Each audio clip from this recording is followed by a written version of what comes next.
This is Miss Diorama. In this video, I'm making a miniature Victorian style kitchen with a porcelain sink and an old style tap, and overhead cupboards with doors that can be opened. I'll also be making a miniature stove to go with this kitchen, and it's also in the Victorian style. This mini kitchen and stove are for my New York City Brownstone. You can find a link to that video in the description. I hope you enjoy this video, and if you do, please like it, leave a comment, and if you haven't already, please subscribe to my channel. If you subscribe, make sure you click on the bell icon to turn on notifications, and you'll be notified whenever I post a new video. And before I begin, a big thank you to everyone that has already subscribed. I really appreciate your support. That said, let's make this kitchen. I cut the parts from 1.5mm Matboard. I've supplied a link to this product in the video description. I first used this product to make my miniature holiday beach house. You can find a link in the description to that video as well. I started by gluing together the large rectangular pieces. These form the bulkhead above the cupboards. Then I glued these pieces together to make up a feature that will span the gap between the overhead cupboards.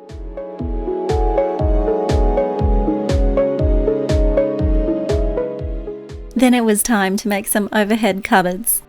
The doors each had an empty panel, to which I glued a piece of clear binder cover to resemble glass.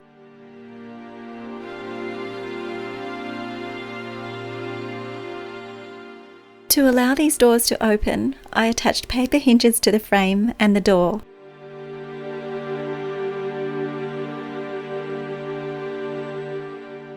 Once all the hinges were attached, I then took this panel and glued it to the other one so that the glass and the hinges were between them. Now these doors can easily open. Then it was time to put these cupboards together.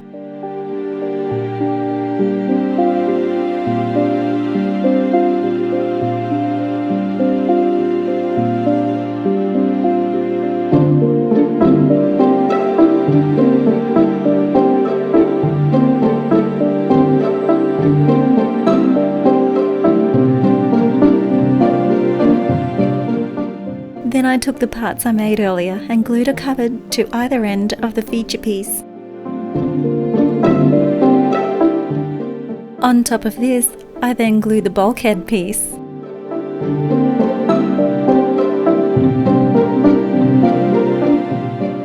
A frame was needed on these overhead cupboards to hold the hinges in place.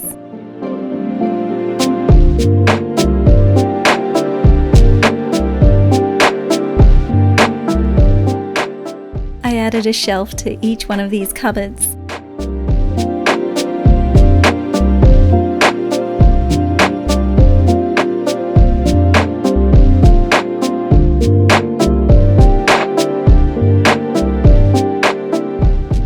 Now it was time to make the sink. I did this by gluing these parts together to make a rectangular shape reminiscent of the old style sinks that were used in Victorian kitchens and laundries.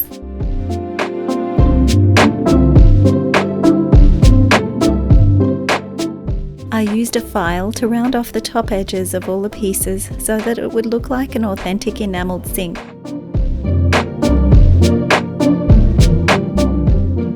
Here it is, ready to be painted. Then I made a bench top.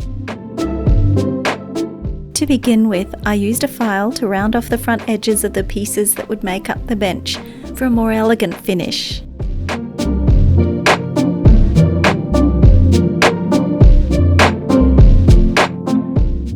Once that was done, I glued the two parts together, the smaller one on top. This is eventually where the sink will fit.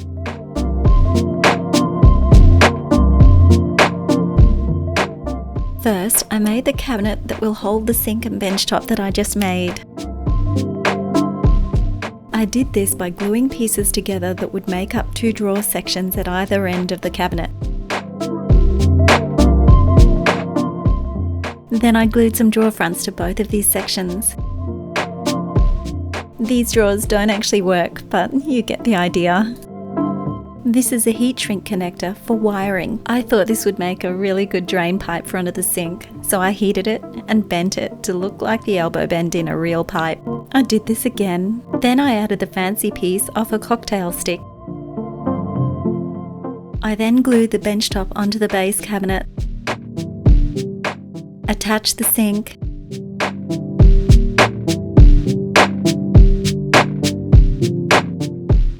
glued on some corner shelves to either end of the cabinet,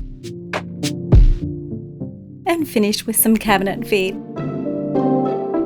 It should be noted that once each part of the kitchen was assembled and the glue had dried, I painted them with white acrylic paint. The white paint covers imperfections, producing a pleasant finish on each piece.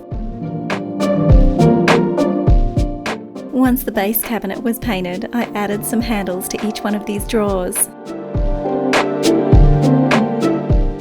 These tiny handles were made using head pins, which I cut down to size.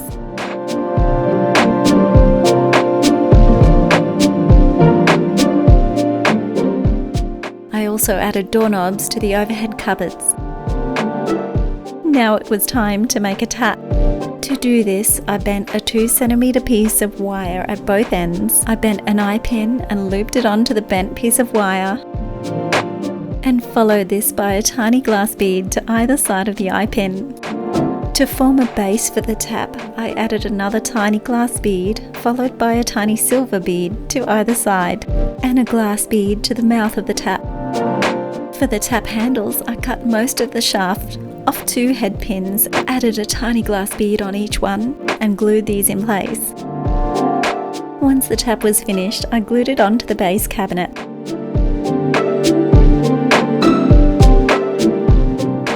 Remember the pipe piece I made earlier? I painted it black and glued it in place under the sink. That completes this base cabinet. Now moving on, I'll show you how to make a miniature cast iron stove. Here are all the pieces I needed, including a bead cap, a plastic straw, and then using some masking tape, I wrapped the straw.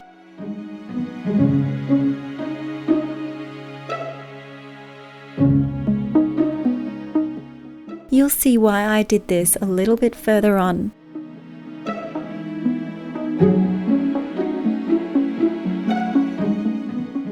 Using a file, I rounded the edges of the pieces that would be visible. Then I proceeded to assemble the stove.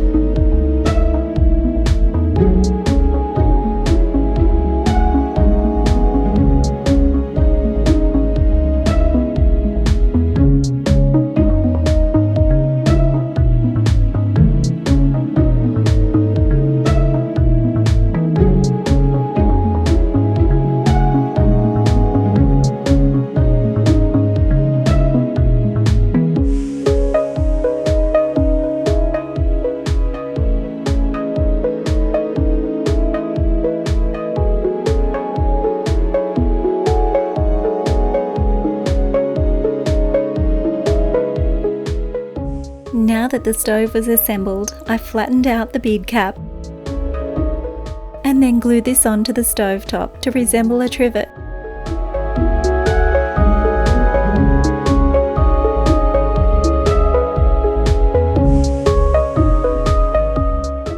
I decided to make a mantelpiece for behind the stove. So I designed and cut all the pieces that I needed and assembled them.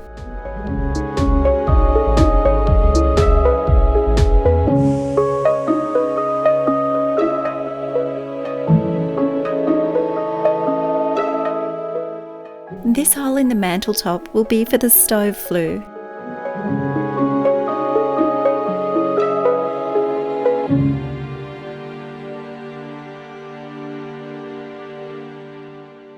Apart from looking semi-authentic, the flue has a second purpose, which is to hide some of the lighting wires in my miniature New York City brownstone diorama. When the glue had dried, I painted the mantle with white acrylic paint.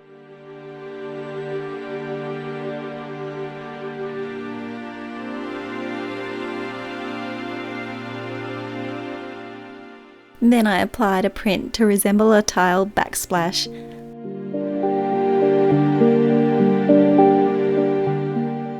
Which I then coated with gloss Mod Podge to make the tiles look somewhat like porcelain.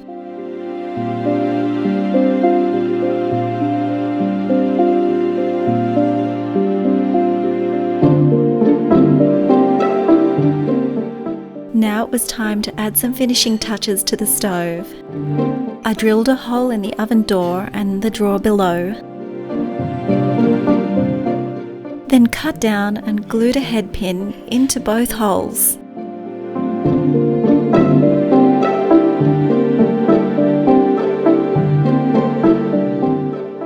Then I painted the whole thing with black acrylic paint.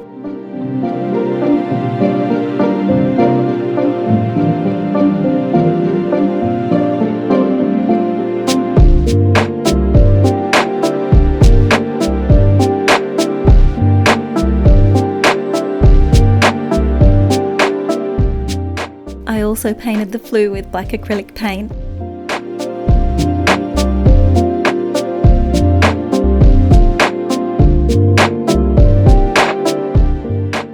Followed by a dry brushing of gunmetal paint from the Army Painter War Paint Metallics range.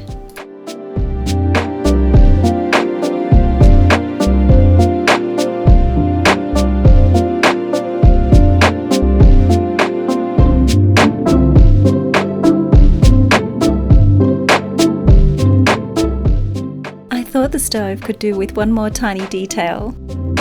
So I made a handle using a piece of copper wire and strips of paper which I rolled around each end of the piece of wire.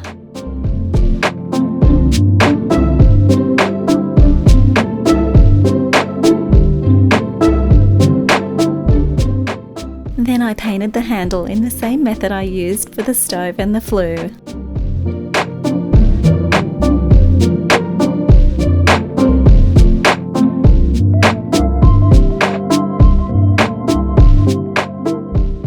Then I secured the handle in place with glue.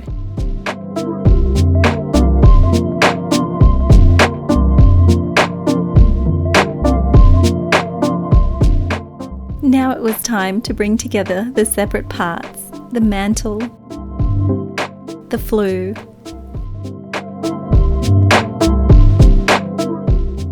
and the stove. This was now ready to install, along with the pieces I made earlier.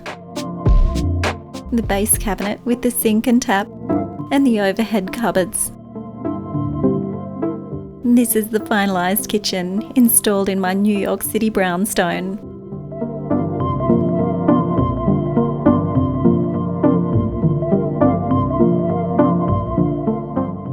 I'll have a link to my New York City brownstone video in the description. Please check it out if you haven't already.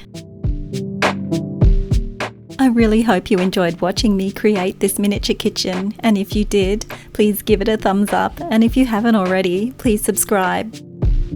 See you next time.